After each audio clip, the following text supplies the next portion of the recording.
Gloria a Dios. Gloria al Señor. Bendito sea el nombre del Señor. Alabado sea el Señor. Gracias al Señor que estamos acá. Gloria a Cristo. Gloria al Señor. Bendito el nombre del Señor. Bendición en esta mañana. Cristo.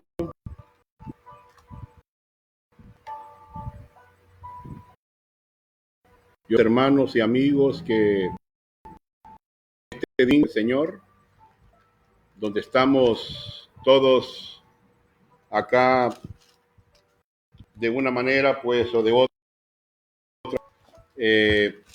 reunidos en esta hermosa mañana, día domingo.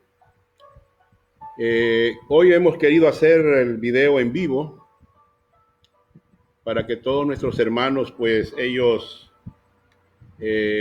puedan oír el mensaje, el consejo que Dios nos trae este día domingo para ustedes.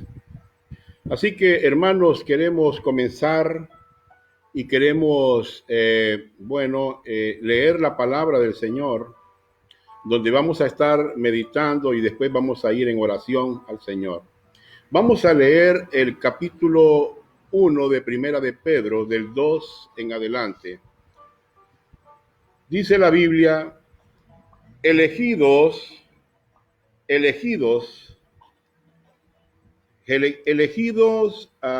según la presencia de Dios Padre, en sacrificio del Espíritu, para obedecer y ser rociados con la sangre de Jesucristo.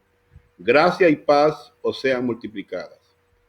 Bendito el Dios y Padre de nuestro Señor Jesucristo, que según su grande misericordia nos hizo renacer,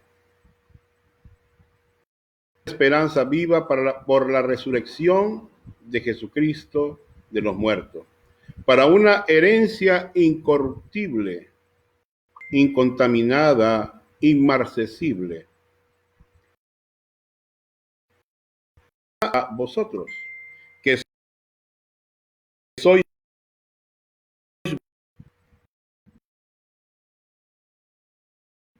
Dios mediante la fe, para alcanzar el tiempo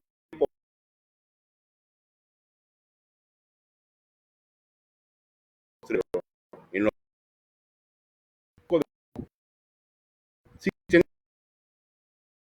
si ver las pruebas,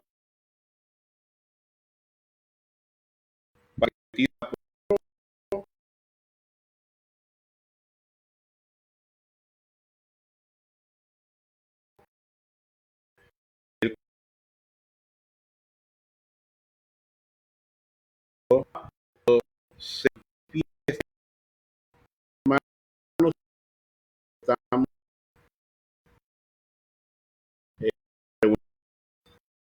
en esta, vamos ahora en esta hora, todo el hermano uno de nosotros, vamos a alzar en esta Padre, te da gracias en esta poder una vez estamos en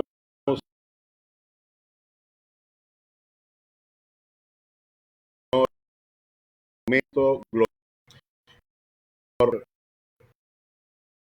en un mensaje que tú tienes para cada uno de nosotros, Señor. Gracias, Señor. Esto lo pedimos en el nombre de Jesús, Señor. Bendito nombre, Señor. Cada nombre, Señor.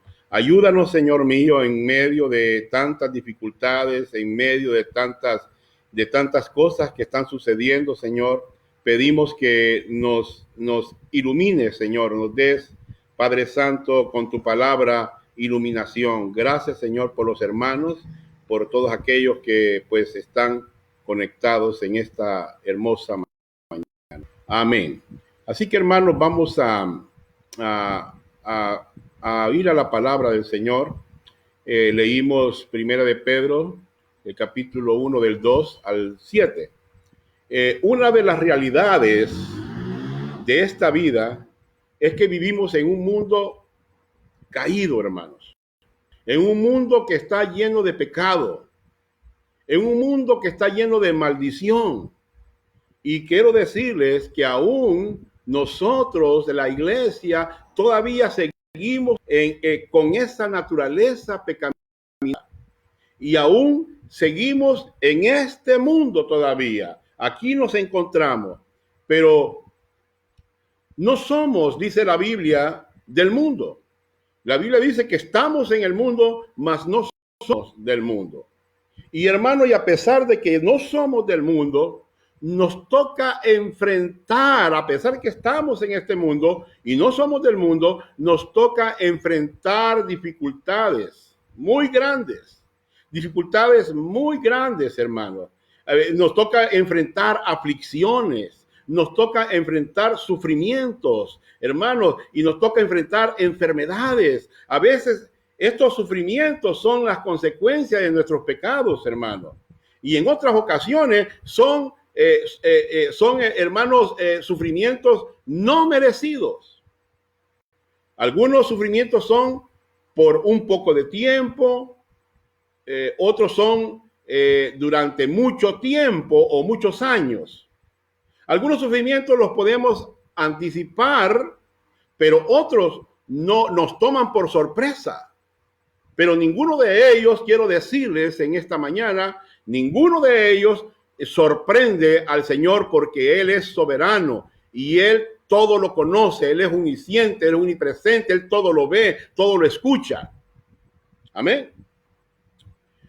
Él está ahí para cuidarnos y darnos madurez, darnos para confortarnos, para guiarnos, para que nosotros, hermanos, creamos a todas las promesas que Él nos ha dado.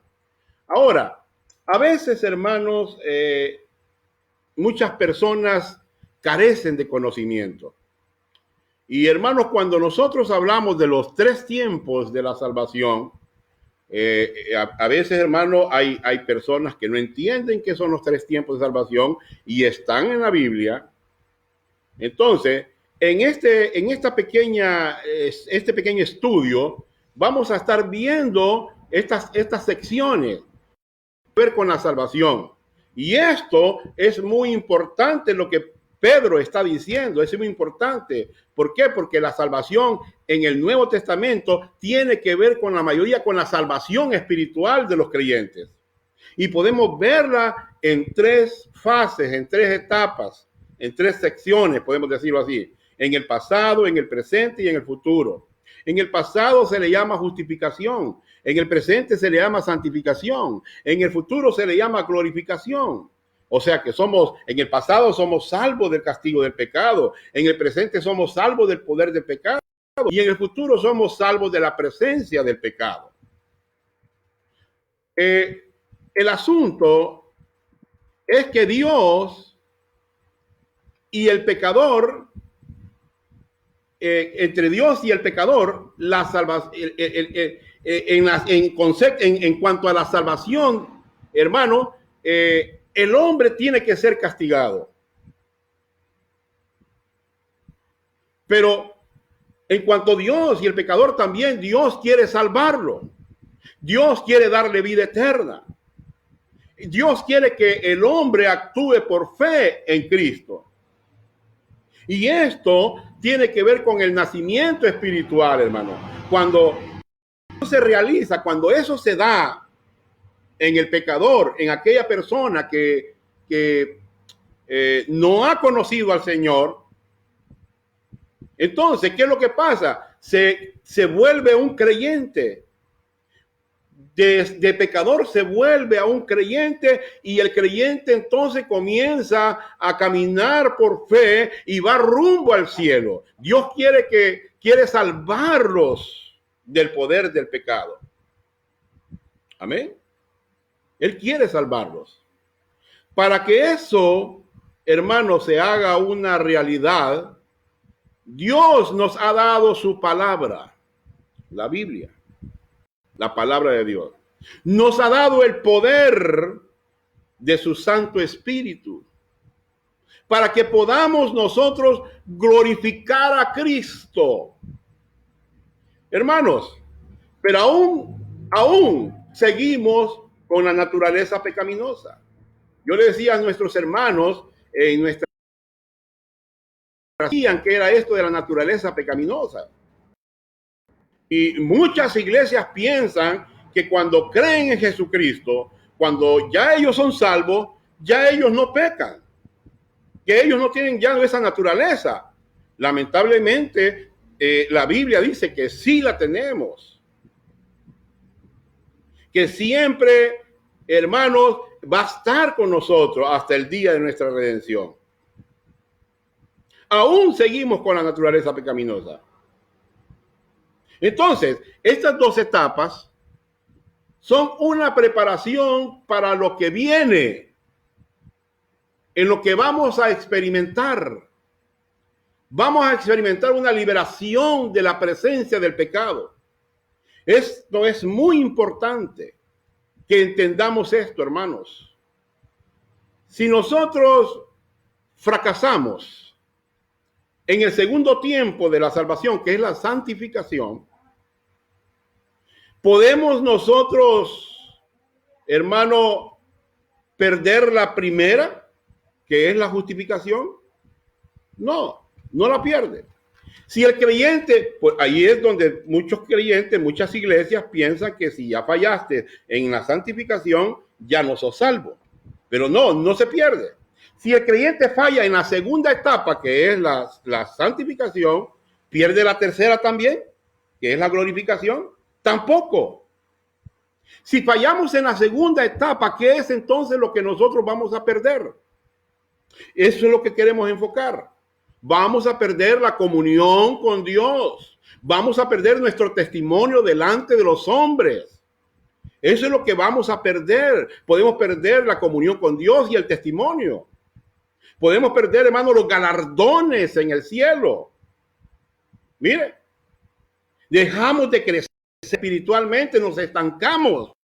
Y ya, hermano, estando estancados, no queremos orar, no queremos leer la Biblia, no queremos congregarnos. Y hermano, y hay un estancamiento espiritual.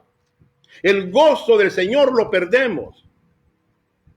Pero una cosa no perdemos es la salvación. ¿Por qué no?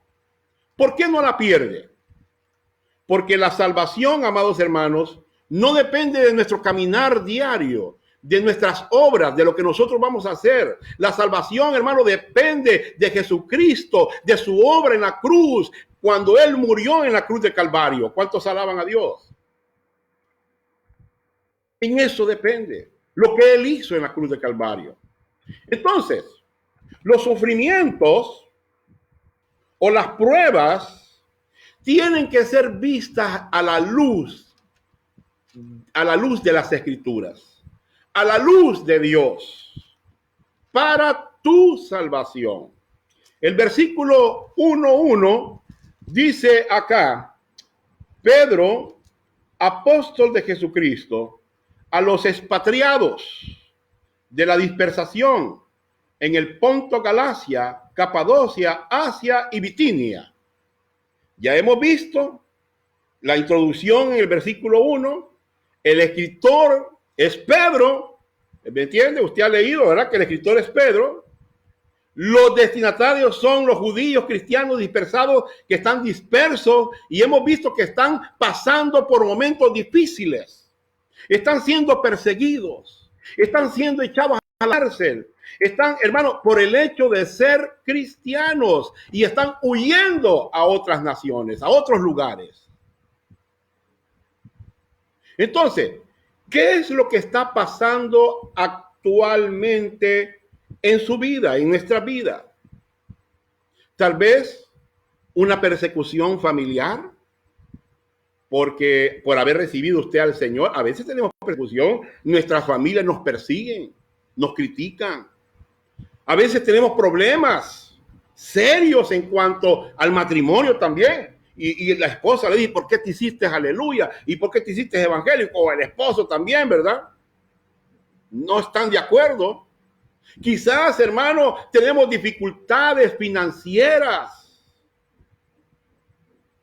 O tal vez ha sido usted acusado falsamente. O no, o tal vez no te entendieron bien y entendieron mal también la interpretación. Te interpretaron mal. Entonces, a lo mejor también, hermanos, es una enfermedad crónica, o quizás tal vez quieres tú casarte pero no hay una correcta desde el punto de vista bíblico, ¿verdad? Entonces, no importa cuál sea la dificultad, no importa el problema que podamos nosotros estar pasando. Dios quiere hablarnos a través de esta carta de Pedro para darnos ánimo. Ese es el motivo. Para darnos ánimo. Él quiere tomar, hermano, nuestro rostro. Mire, Él quiere tomar tu rostro como un padre que se agacha para acariciar a su hijo. ¿Cuántos de ustedes tienen hijos? ¿Cuántos de ustedes están pensando en sus hijos? Amén. Tenemos hijos. ¿Y cuántos de ustedes se han acercado a sus hijos y los han acariciado? Amén. ¿Cuántos se han acercado y le han dado un beso a su hijo? Bueno, eso es lo que nos está enseñando esta carta.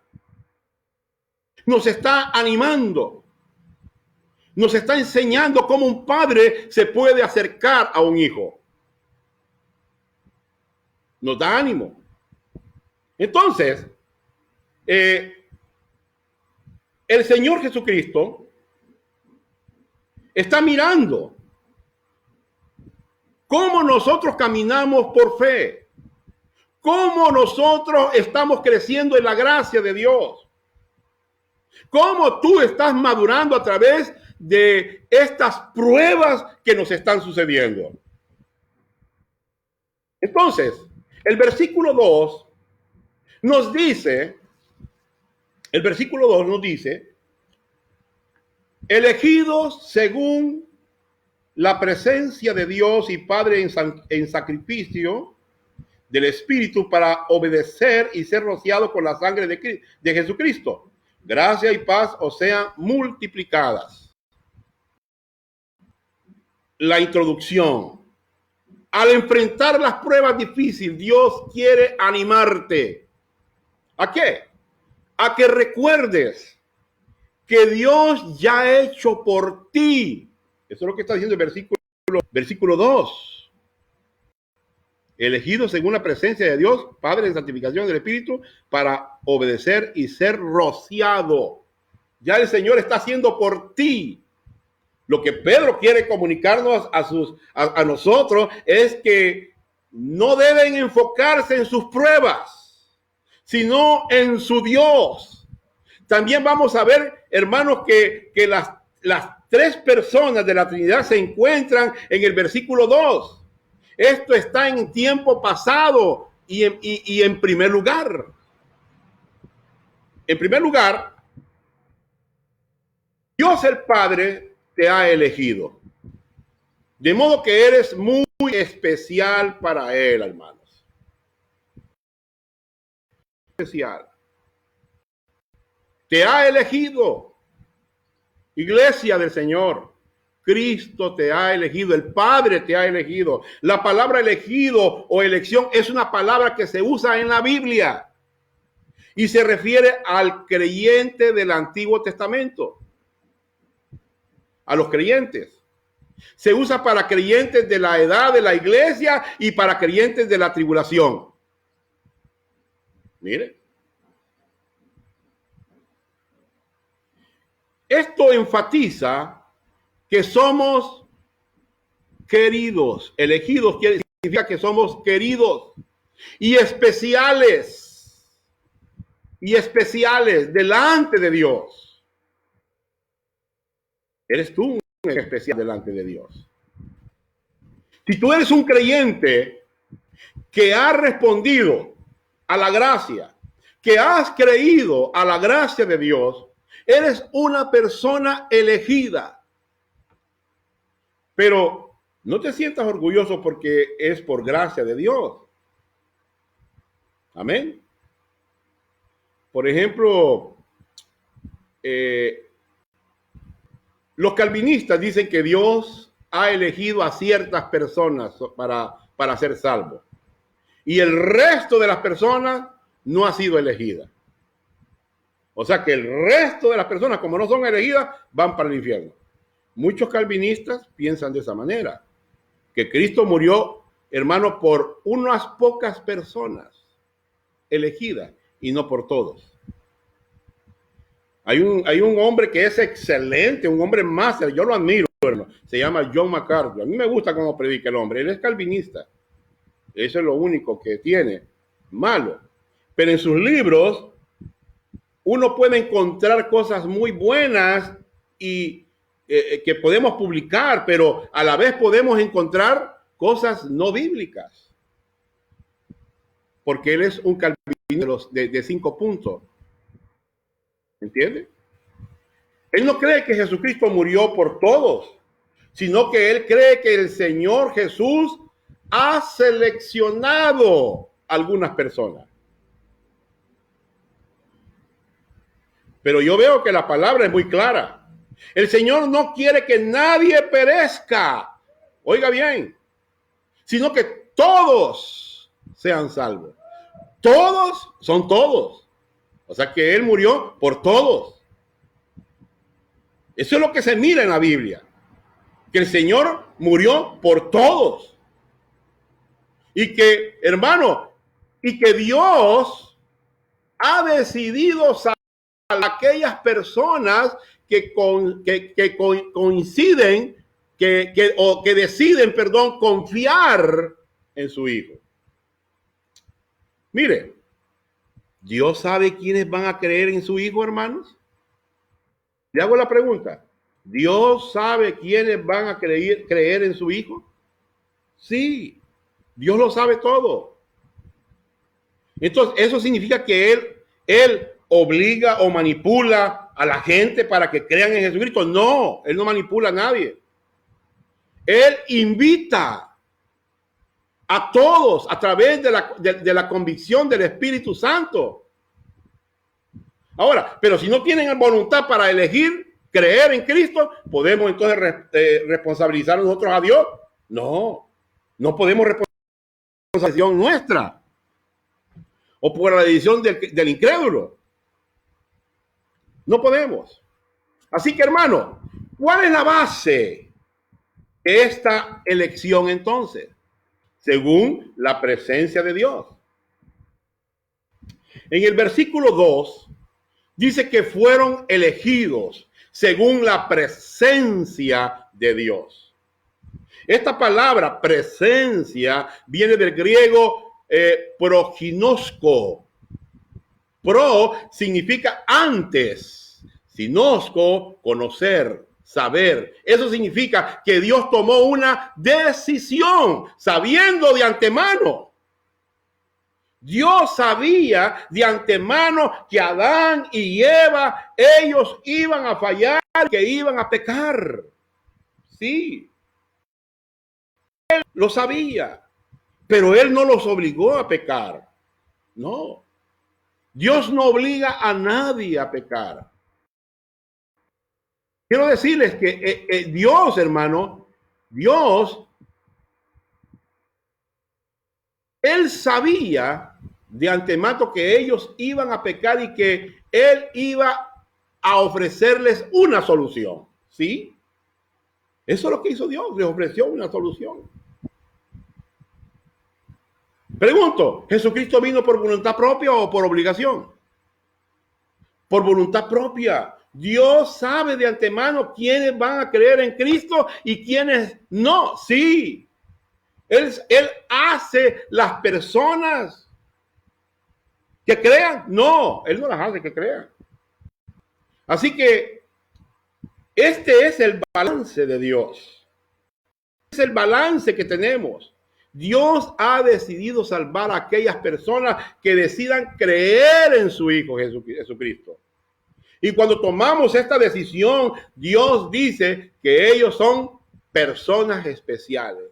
Y este fue el caso de estos hermanos.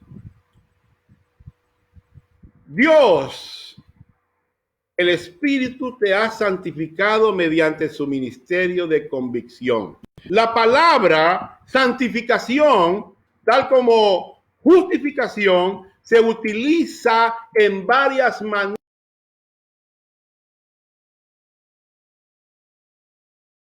Y la aplicamos a la vida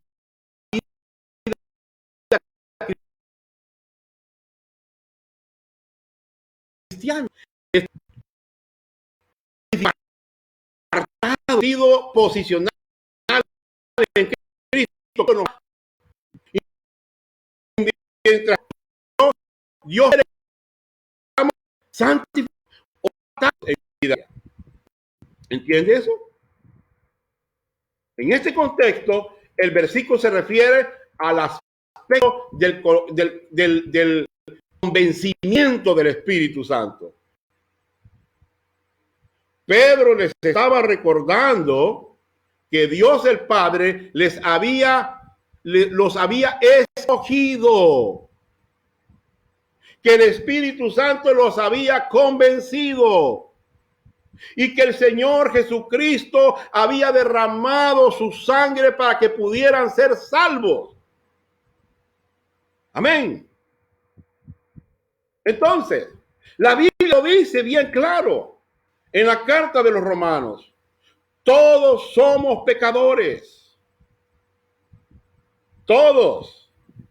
Nadie busca a Dios. Y por eso Dios tiene que atraernos. Por eso el Espíritu Santo nos convence de pecado.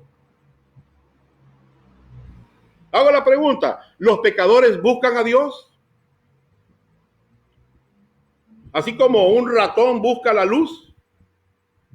Cuando prendemos la luz, ¿verdad? ¿Qué hace un ratón? Se esconde.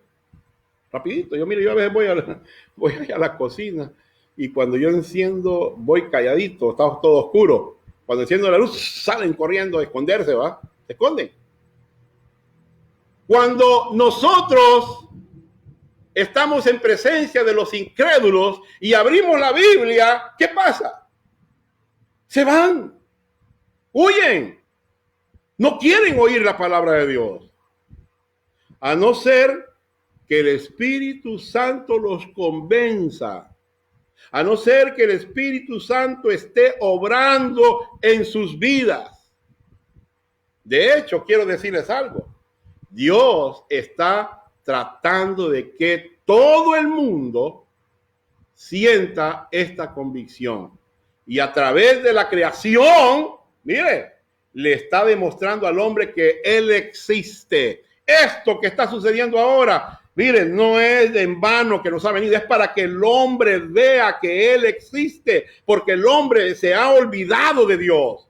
El hombre, hermano, ya no quiere saber nada de Dios. En las escuelas no enseñan nada de la Biblia. Algunas maestras están enseñando porque son creyentes, pero hermano, la mayoría no enseñan nada de Dios. No enseñan que hay un Dios verdadero, que hay un Dios que creó todas las cosas, que hay un Dios que existe. Amén. Dios utiliza la conciencia del hombre para comunicarles estas verdades, para decirles que Él existe. Y también el Espíritu Santo en la predicación del evangelio. Cuando nosotros nos ponemos a predicar el evangelio, mire, hermano, el Espíritu Santo está obrando en las personas para que haya convicción en las vidas personales de ellos.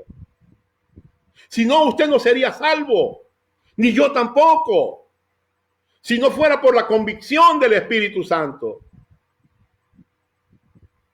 Así que, hermanos, ¿qué les está recordando a estos hermanos el apóstol Pedro? Que Dios Padre les había elegido y que Dios Espíritu Santo les había convencido de las verdades del evangelio. Mire, hermano, verdades del evangelio que del Señor y del Señor Jesucristo. Las verdades del evangelio y la seguridad eterna, hermano. Mi posición en Cristo, hermano. Mire, estas son verdades, hermano. La seguridad eterna, los 3 tiempos de las salvaciones, verdades bíblicas, hermanos. El propósito de la convicción del Espíritu Santo es que creamos en el evangelio. Eso es lo que quiere hacer, el Espíritu Santo. Que la gente crea el evangelio de Cristo. ¿Cómo es que uno obedece al evangelio entonces? Mire, yo le he preguntado a mucha gente qué es el evangelio y la mayoría de los creyentes no saben explicar qué es el evangelio. ¿Cómo es que uno obedece al evangelio? ¿Creyendo en el evangelio? Veamos cómo la palabra nos explica. Vámonos a ir a Romanos 1:5. Vamos a buscar Romanos. Si tiene su Biblia ahí, busque Romanos 1:5. Vamos a ir.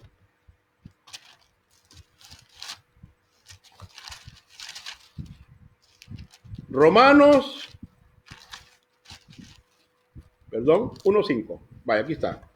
Dice, y por quien recibimos la gracia y el apostolado para la obediencia a la fe en todas las naciones por amor de su nombre. Mire cómo lo recibió. Lo recibió por la obediencia a la fe. Mire qué tremendo. ¿Cómo recibió usted el evangelio? Obediencia, hermanos, al evangelio. Eso es lo que está diciendo Pedro y Pablo en Romanos. Obediencia al evangelio. Así que la manera para poder, hermano, creer y ser salvo es obedecer, es creer. Veamos qué dice Romanos 1:16. A ver, ustedes saben ese versículo. Porque no me avergüenzo del evangelio, porque es poder de Dios para todo aquel que cree. ¿Cómo es que uno recibe la salvación? Escuchando y luego creyendo. ¿Sí? Escuchando y luego creyendo en el evangelio. Romanos 10:16. Veamos Romanos 10:16. ¿Qué dice Romanos 10:16? Veamos. Dice, aquí está. Mas no todos obedecieron al evangelio. Pero Isaías dice, Señor, ¿quién ha creído a nuestro anuncio? ¿Cómo se puede obedecer al evangelio? Creyendo en su mensaje. No todos obedecieron. No todos lo creyeron. No todos quisieron obedecerlo. El 17, ¿qué es lo que dice? Versículo 17. Así que la fe es por el oír y el oír por la palabra de Dios. ¿Cómo es, hermano, entonces? Es por el oír, luego creer, creer por fe, la palabra, por oír la palabra de Dios. Es por fe. Mire qué tremendo. Estos versículos nos hablan. En 2 de Tesalonicenses de 1 al 9 dice que el Señor Jesucristo va a volver y que va a castigar a los no creyentes. ¿Por qué? Porque no creyeron, no obedecieron en el Evangelio. ¿Cómo es que puede obedecer al Evangelio entonces? En el versículo 10 nos da la respuesta, creyendo, dice. Y 2 veces encontramos la palabra creer en el versículo 10. Pablo utiliza las escrituras para evangelizarlos. ¿Qué debemos utilizar nosotros en la evangelización, hermanos? Las escrituras. ¿Qué usa el Espíritu Santo para dar convicción a las personas, hermanos? Las escrituras. ¿Qué pasajes en la escritura utilizó Pablo para hermano, discutir en las sinagogas con estos hombres? El versículo 3, Pablo predicó al Señor Jesucristo. Él predicaba que Cristo tenía que, hermano, sufrir y ser resucitado. Ese mensaje es el Evangelio y está plasmado también en 1 de Corintios capítulo 15 del 1 al 4. Pablo lo enseña. ¿Con qué propósito murió Cristo? Con el propósito de pagar la deuda de nuestros pecados. Así que, hermanos, el contexto del Evangelio es que Dios es un Dios santo, es un Dios justo, es un Dios recto y que nosotros somos pecadores. Hermano, dicen los religiosos, nosotros somos pecadores. Yo no ando pecando, me dijo, como dicen muchos. Pero así dice la Biblia, que somos pecadores. Y que nosotros merecíamos el juicio también. Y que hay una barrera también que se llama pecado entre nosotros y Dios. Y que por las obras no podemos salvarnos tampoco. ¿Por qué? Porque todas nuestras obras son como trapos de inmundicia delante de Él. Porque Él es un Dios justo, un Dios santo. Y Él tiene que castigar el pecado. Y este castigo, hermano, fue la muerte espiritual. La separación de Dios. Ese es el contexto del Evangelio. Eso es lo que la gente necesita escuchar. Eso es lo que la gente, hermano, tiene que saber para poder creer en Dios. Ahora bien, ¿cuál es el contenido del Evangelio? Es que Dios envió a su Hijo Jesucristo. ¿Para qué lo envió? Para romper esa barrera y proveer la salvación para nosotros, para todos aquellos amigos que no creen en el Señor. Para eso vino Cristo, para romper la barrera y que usted ahora deje las cosas del mundo y no siga pecando y ahora usted pueda acercarse a Dios. Ahora, para poder realizar esta obra, Jesucristo tomó nuestro lugar. Él fue castigado en nuestro lugar. Murió en nuestro lugar. Murió por nuestros pecados. La ira de Dios cayó sobre Él. Y no sobre nosotros. Lo tremendo hubiera sido que hubiera caído en nosotros, porque merecíamos, hermano, nosotros merecíamos ser crucificados y no Él. Nosotros merecíamos estar en la cruz y no Él. Pero Él en la cruz, llevando el oprobio, llevando, hermano, los pecados de la humanidad, gritó y dijo unas palabras: consumado es. El pago está completo. Qué tremendo, mi Dios. Qué tremendo. Él pagó completamente la deuda que tenía, la deuda que usted tenía, la deuda que usted tiene ahora, querido amigo. Él la pagó.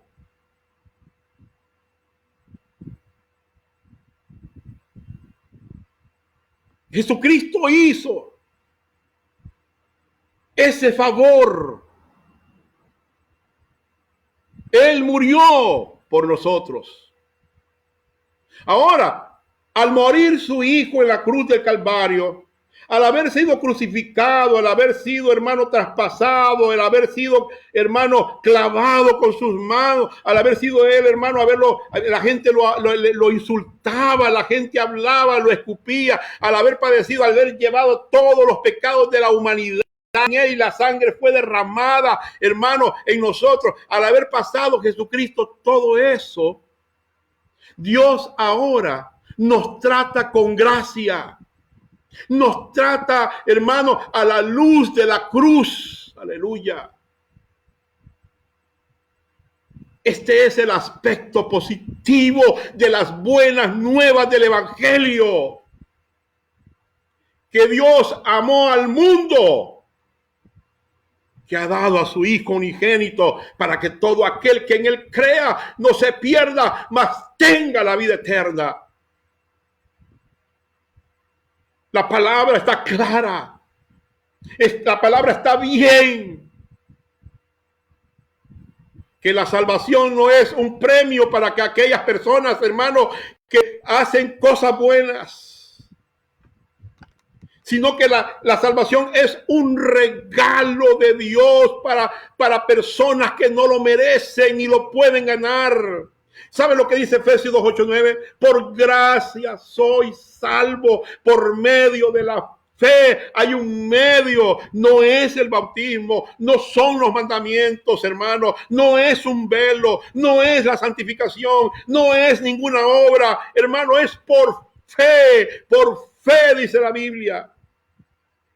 Es como se salva por medio de la fe. Y esto no es de vosotros, pues es un regalo de Dios. No por obras, ahí está claro, para que nadie se gloríe. La fe tiene que estar puesta en Jesucristo solamente, en una persona específica, en un sacrificio específico. Esta salvación es un regalo de Dios y no es por obra. Así que no hay por qué jactarse. No te jactes. Hay muchas personas, hermanos, que dicen: yo sí creo en Jesucristo. Yo sí creo que murió por nuestros pecados. Pero aún en su mente guardan ese pensamiento de que yo tengo que hacer algo. Todavía guardan ese pensamiento. Yo así era también.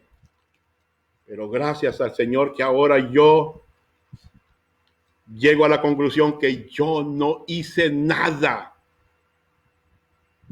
A veces yo le decía: Señor, acuérdate de mí cuando yo anduve en Nicaragua, en aquellas montañas, ahí buscando de ti, en medio del aguacero, en medio de la oscuridad, aguantando chaparradas. Acuérdate de mí. Y yo pensaba que por esas cosas Dios me miraba a mí con gracia y que me iba a salvar por eso, que por lo que yo había hecho. No, hermanos. ¿Están tratando de que sus buenas obras sean más que sus malas obras? ¿No ven realmente que Jesucristo lo hizo todo? y que todo lo que les corresponde hacer a ustedes solamente es creer, pero mucha gente está diciendo así, sí, Jesucristo hizo el 99% en la cruz del Calvario, pero ese 1% lo tengo que hacer yo, porque si no, no me salvo. Hay muchos que están pensando así. Hay muchos que están pensando que tienen que ser bautizados para salvarse. Usted puede bautizarse en todas las iglesias, en cualquier iglesia de cualquier ciudad, y también irse al infierno, y bien mojado. El bautismo en agua no salva a nadie. No salva a nadie, porque el bautismo en agua solamente es un testimonio público de que usted fue salvo en el pasado y está testificando ahora que usted es salvo. Eso es todo. Usted puede asistir a cada iglesia en su comunidad y aún así irse al infierno. Porque la iglesia no puede salvar tampoco a nadie. La salvación es un regalo ofrecido por Dios, pagado por Cristo en la cruz de Calvario y recibido por la fe en Él y creer y confiar en Él. No se trata de, hermano, de arrepentirse, aunque tengamos muchos pecados. No es un asunto de invitar al Señor, a Jesucristo, a entrar a mi corazón, no. Sino cuando yo creo en Él. Cuando yo creo en Él, Él entra en mí. Mientras tú no crees en Él, Él no puede entrar en ti. Amén. Tampoco es un asunto de hacer la oración del pecador y pasar al frente. Eso lo hacen muchas iglesias. Y ya son salvos. Todas estas cosas son buenas obras. El asunto es, oiga bien, creer en Jesucristo. Y cuando creemos en el Evangelio, entonces obedecemos al Evangelio. Entonces, la sangre de Jesucristo te ha sido rociada. Mientras no hay sangre rociada. El bautismo no te puede rociar con sangre. La iglesia no te puede rociar con sangre. Los mandamientos no te pueden rociar con sangre, hermano. El velo no te puede rociar con sangre. La santificación no te puede rociar con sangre, hermano. Solamente la muerte de Jesucristo en la cruz de Calvario es ahí. Si hubo, hermano, sangre derramada. ¿Y qué se refiere cuando Pedro dice, hermano, cuando habla acerca de ser rociados con la sangre de Jesucristo? Bueno, en esta carta, Pedro a menudo hace referencia al Antiguo Testamento. Y en este caso, está pensando en la Pascua. Cómo los israelitas, hermanos, estando en Egipto, habían sido, hermanos, instruidos por el Señor para que ellos pudieran evitar la última plaga. ¿Sí? La muerte de los primogénitos. Ellos fueron instruidos. Ellos tenían que sacrificar una oveja. Miren todo lo que tenían que hacer ellos. Tenían que hacer esas obras. Sacrificar una oveja. Primero, tomar su sangre y aplicarla a las puertas de las casas, en los dinteles. Dos. De modo que cuando el ángel de la muerte llegara a ver la sangre aplicada alrededor de la puerta, pasaría por encima. Si no veía la sangre pintada en las puertas, hermano, de ese animalito, de ese sacrificio, de ese animalito que murió, hermano, siendo justo, muriendo por los pecadores, entonces entraba a la casa el ángel de la muerte. Y mataba a todos los que estaban ahí, los primogénitos. Si no la miraba, la sangre aplicada, hermanos, entraría a matar a los primogénitos de la familia. Entonces, de la misma manera, Jesucristo, el Cordero de Dios, hermano, que ha derramado su sangre por todo el mundo, pero es solo cuando creemos. A mí me dice la persona, entonces, me acuerdo de esto que dice el maestro Juan José Zelaya de la Iglesia de Dios de Chinameca, dice que a él le preguntaron, y eso no se me olvida, dice que le dijeron a él, o sea que yo con solo creer ya soy salvo. Sí, le dijo el pastor, soy salvo, ya soy salvo. Está chivo, le dijo. O sea que Dios la puso chiche para ser salvo. Sí, Él la puso chiche para todos ustedes. Pero para Él no fue chiche, le dijo a Él. Él murió. Él tuvo que ser muerto, tuvo que ser latigado, tuvo que ser coronado, tuvo que ser traspasado, tuvo que ser clavado en sus manos y en sus pies, tuvo que ser escupido y padeció y llevó todos los pecados del mundo. Para Él no fue chiche, pero te la puso chiche a ti.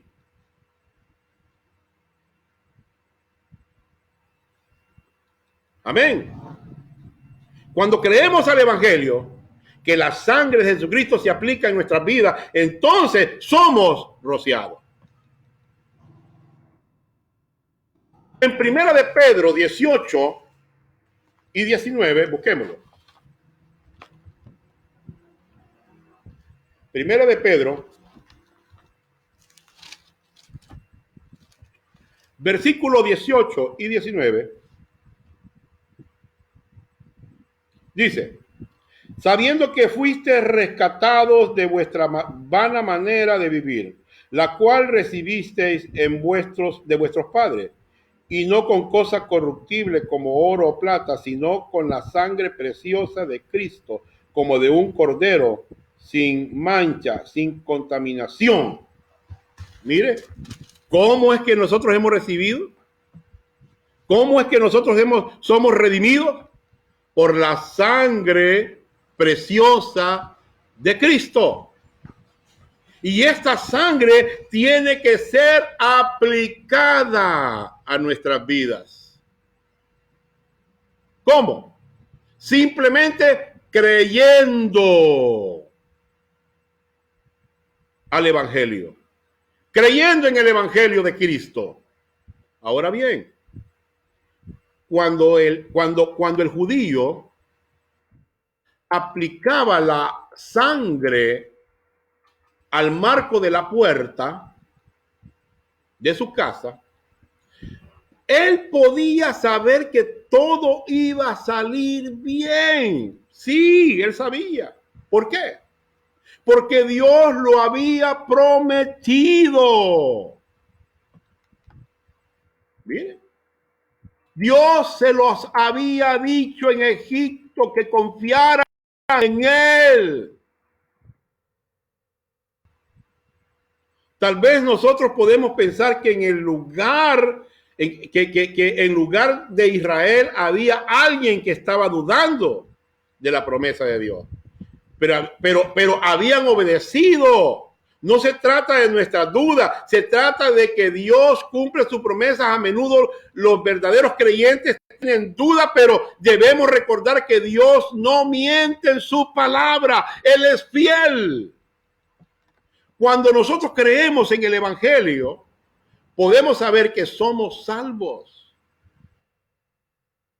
Cuando usted cree en el Evangelio, usted, amado hermano, es salvo. Iglesia de los Planes, cuando usted cree el Evangelio, usted es salvo. Porque nuestra salvación depende de Cristo. Depende de Cristo y en lo que Él ha hecho por nosotros. No depende de lo que nosotros hagamos para Él. Y no importa cómo nos sintamos. Pero no depende de eso. Estos creyentes que eran salvos porque habían obedecido al Evangelio, mire, sabían perfectamente La promesa que Dios les había dado. Y usted ha o está obedeciendo al Evangelio. Y usted, amigo, está obedeciendo al Evangelio. ¿Sabe usted de verdad que va a ir al cielo? Si usted muriera hoy, ¿está seguro? 100% de que iría al cielo. Amén, dicen todos. Esta pregunta la hice en una iglesia que me invitaron a predicar ya días, y estaba toda la congregación y había pastores también.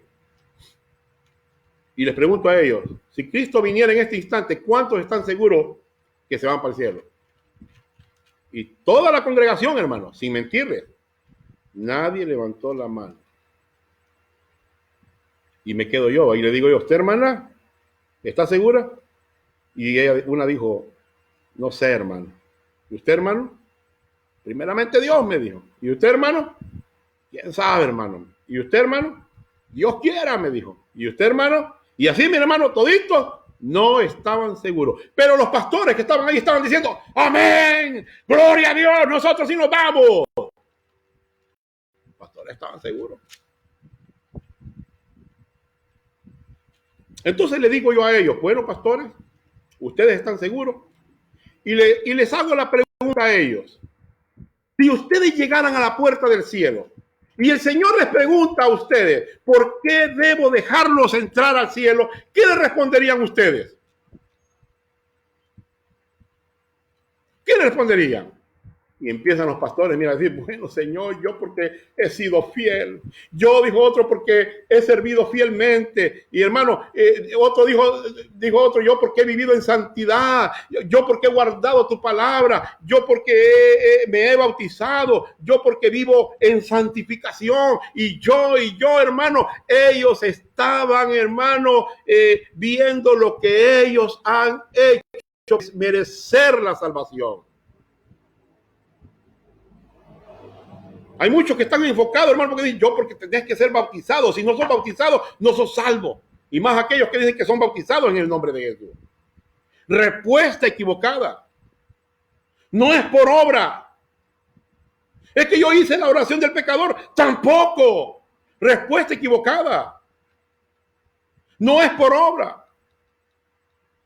O tal vez usted va a decir, oh Señor, no merezco entrar, merezco ir al infierno, pero moriste en mi lugar. Esa es la respuesta. No es por lo que yo he hecho, ni por lo que hemos hecho, sino por lo que Él hizo en la cruz del Calvario. Aleluya, gloria al Señor. Entonces el Señor te va a decir, entra, hijo mío, redimido por la sangre del Cordero. Eso es el Evangelio. Ese es el mensaje que nos toca predicar a nosotros. No pongamos trabas a la gente poniendo requisitos, hermanos, no, que no están en la Biblia. No digamos al incrédulo, hermano, cuando seas salvo tienes que prometerle y serle fiel al Señor. No. La salvación no es que nosotros hagamos un compromiso con Dios. Es que Dios hace un compromiso con nosotros. Es Dios. ¿Cuántos alaban a Dios? El enfoque de la salvación, hermano, es de arriba abajo.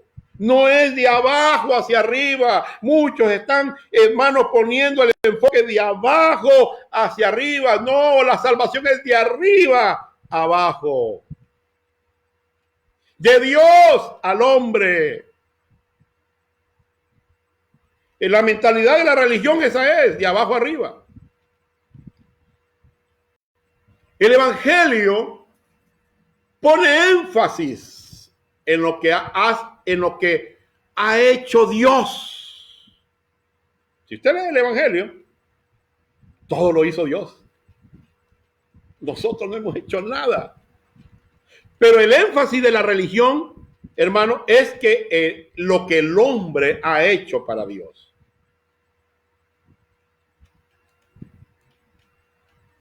El hermano Dennis Robser dice que la religión es como alguien que está tocando una guitarra, dice, con una sola cuerda. y que solamente hace un solo sonido.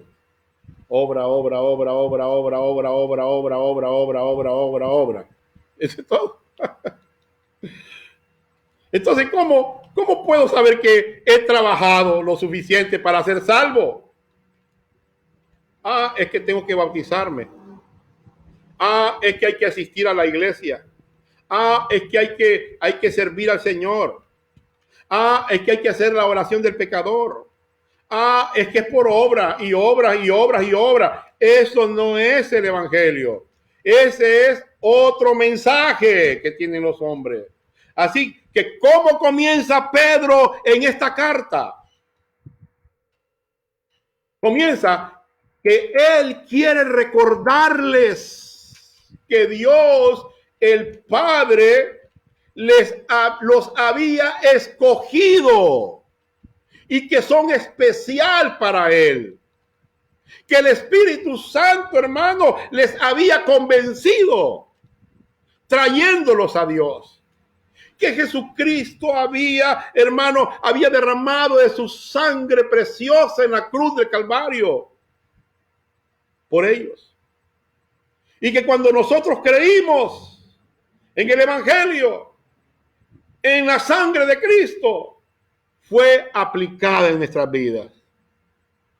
Es muy importante recordar que nuestras dificultades, hermano, es muy importante recordar que en nuestras dificultades nosotros somos salvos.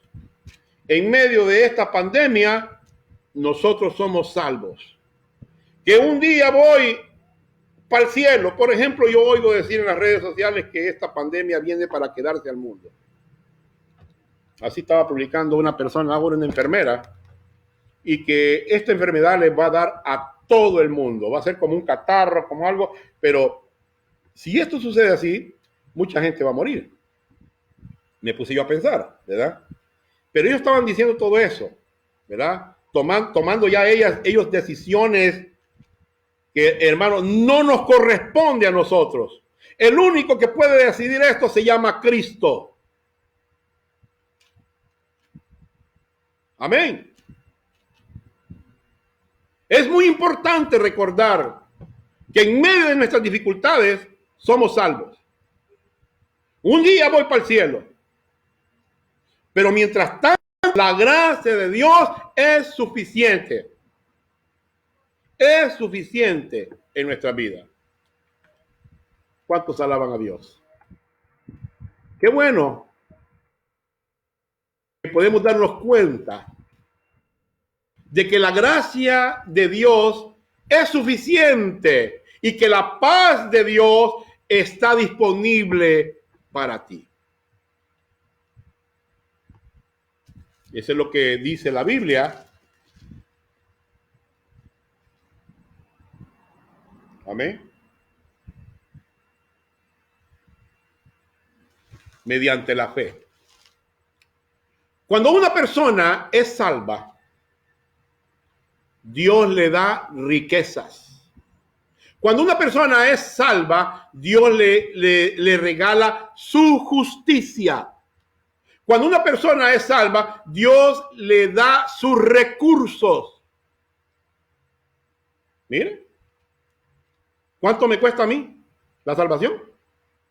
Te da la riqueza, te da su justicia, primer tiempo de la salvación, te da los recursos. Entonces, ¿cuánto te cuesta a ti la salvación? Nada. Nada. ¿Por qué? Porque ya fue pagado totalmente por Cristo en la cruz del Calvario. Y lo ha dado como un regalo. ¿Cuántos alaban a Dios? Sí. Paz, dice la Biblia. Se refiere a que Dios te da descanso. Descanso interno. En medio de las pruebas. En el momento de la salvación. Vamos a experimentar paz con Dios. ¿Qué dice Romanos 5:1? Justificados pues por la fe, tenemos paz para con Dios. En las vidas cristianas, caminando por fe y entregando todas tus angustias a Cristo. En medio de las pruebas, en medio de las dificultades, en medio de las enfermedades, en medio de la pobreza, en medio de aguantar hambre, en medio de la persecución, como estaban pasando esta gente en Pedro en el tiempo de los discípulos. Cristo nos da la paz de Dios. Pedro estaba deseando ver esa paz multiplicada en la vida de los hermanos. Entonces, ¿qué es lo que requiere el descanso de fe? Dos cosas: conocer y creer a las promesas de Dios. No podemos andar por fe si no sabemos lo que Dios ha dicho, o si no creemos en lo que Él nos ha dicho. Tiene que ver con entregarle a Él todas mis inquietudes. ¿Verdad que a veces nos sentimos inquietos, hermanos, nos sentimos desesperados? La paz tiene que ver en eso, en entregarle todas las cosas a Él. Mira lo que dice en 1 de Pedro 5:7. Vamos a leerlo. 5:7. Aquí está. 5:7. Aquí a este lado. Dice, mira lo que dice: echando toda vuestra ansiedad sobre Él, porque Él tiene cuidado de nosotros. Él tiene cuidado de nosotros. La ansiedad tiene que ver con la oración de fe. De repente tenemos un problema, hermanos, que es como una carga pesada que quiere Dios que hagamos. Que creamos en sus promesas. Que tomemos esas preocupaciones y, hermanos, las entreguemos al Señor. Diciéndole, mire, Señor, no aguanto esta carga. Y tú no quieres que yo la aguante. Así que yo voy a confiar en ti en cuanto a este problema. Yo voy a confiar en ti en cuanto a esta carga. Así que aquí está, Señor. Por ejemplo, el apóstol Pablo tenía un problema. Pablo. Y Pablo tenía una enfermedad la cual él había orado 3 veces. Y le dice al Señor, 3 veces he orado, Señor, y no me has quitado esta carga, este problema. Y el Señor le dice, basta con mi gracia. Suficiente, mi gracia. Mi gracia te perfeccione. Mi gracia te ayuda. Entonces, si tenemos preocupaciones de vez en cuando, tiene una ansiedad por un problema médico de salud, problemas en las iglesias, problemas en el matrimonio, hermano, si tenemos problemas, ¿qué es lo que Dios quiere que usted haga entonces? Quiere que Dios, hermano, estemos... No, Dios no quiere que esté afanado. Quiere Dios que salgamos a tomar unos tragos tampoco. Eso es lo que hace mucho. Quiere, hermano, Él que hagamos. ¿Qué es lo que Él quiere que hagamos? Que confiemos en sus promesas. Que le entreguemos a Él nuestras preocupaciones. Para que Él haga. Para que Él tome. Él va a tomar esas preocupaciones. Si confiamos en Él, en su promesa, entreguémosles a Él las preocupaciones para que Él me dé su paz. Es una paz que no se puede explicar, hermano. Y Dios quiere llenar nuestras vidas con esa paz. En Romanos 15:13 dice que Él es el Dios de nuestra esperanza. Él quiere llenarnos nuestros corazones con gozo y paz y esperanza. ¿Qué es lo que tienes que hacer? Solamente creer para ser salvo. Y luego, hermano, enseñarnos a caminar por fe en la vida cristiana. Hermano, tenemos que caminar en el segundo tiempo, creyendo en sus promesas, a través de la oración, entregándole a Él todas nuestras preocupaciones. Y Él, ¿cómo es que nos llena de gozo y paz? A través del poder del Espíritu Santo. No es algo que nosotros tenemos que hacer, hermano, sino es algo que el Espíritu Santo produce y nos da mientras confiamos por fe. Así que, hermanos, si hay hermanos que están aún todavía pensando que su salvación es por obra, déjeme decirle, no piense así. Es por fe, en la persona que es Jesucristo, en la obra de Jesucristo. Gloria al Señor. Dios bendiga a todos los hermanos que están conectados con nosotros, todos aquellos hermanos que nos están viendo. Así que, hermanos, queremos dar gracias a Dios por cada uno de nuestros hermanos y amigos. Dios bendiga a la hermana Milagro, Dios bendiga a la hermana Graciela, Dios bendiga a la hermana Eli Osorio, Dios bendiga al hermano Vicente Quintanilla, y hay muchos hermanos que están conectados también ahí con nosotros. Recuerde que todos los días tenemos un matutino a las 6 de la mañana. Si va para el trabajo, ore primero con nosotros, ¿verdad? Y si no alcanza a ver el matutino porque tiene que hacer más, pues véalo después. La cosa es de que usted esté orando, esté dándole la primera oración al Señor en la mañana. Así que Dios les bendiga, hermanos, y hasta el próximo domingo. Y recuerde que estaremos toda la semana en el matutino. Bendiciones, y cada uno reciba por el día miércoles vamos a estar presentando un mensaje también teológico y sistemático, ¿verdad? Así que, hermanos, bendiciones a cada uno de ustedes y oren por este servidor. Yo también estoy orando por ustedes y no tengamos miedo, sino que confiemos en el Señor. Bendiciones a todos. Amén.